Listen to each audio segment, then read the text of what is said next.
Hi, this is Alana Aiken with my Module 11 reflection.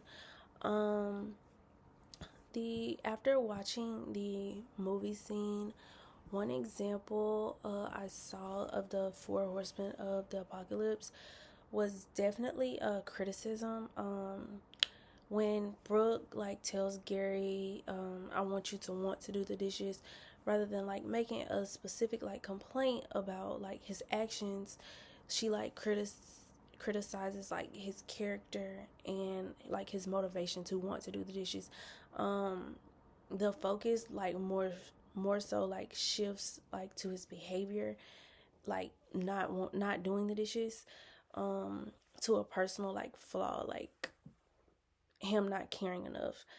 Um, and this was criticism. This was an example of criticism rather than a constructive complaint.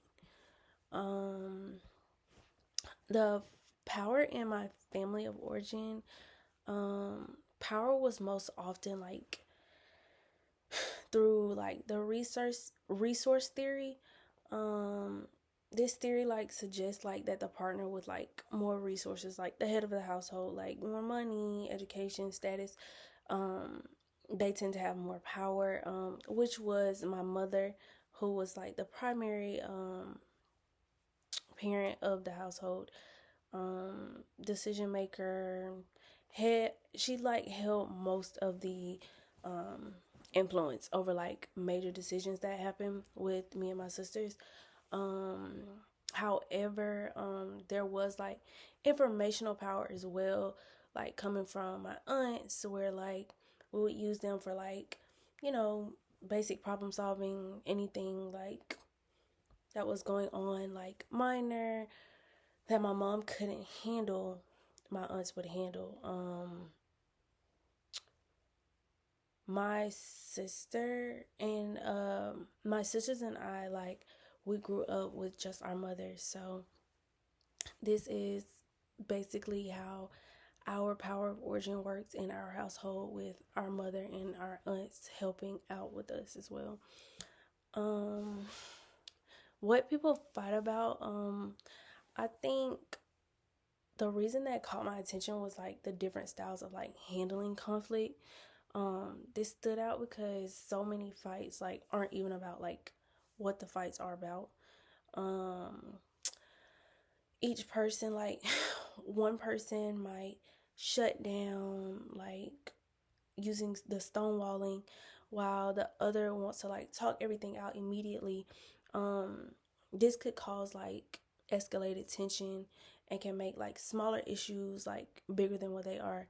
um it made me reflect on how learning to manage conflict styles is just as important as solving the issue itself.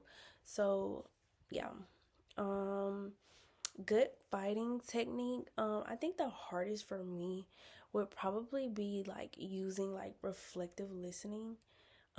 Really hearing the other person and repeating back, to confirm that I understand what they're saying. I tend to focus on more defending my point more than anything.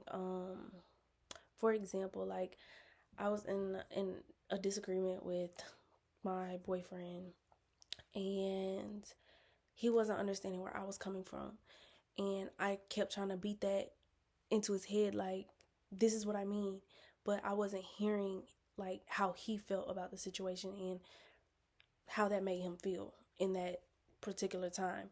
And it was more of me standing my ground on what I wanted him to know, and that was it. I wasn't really trying to hear what he had to say or listen to what he had to say. It was just get it or you don't. And I think practicing reflective listening would have definitely de-escalated the situation, and shown that I was truly hearing them out.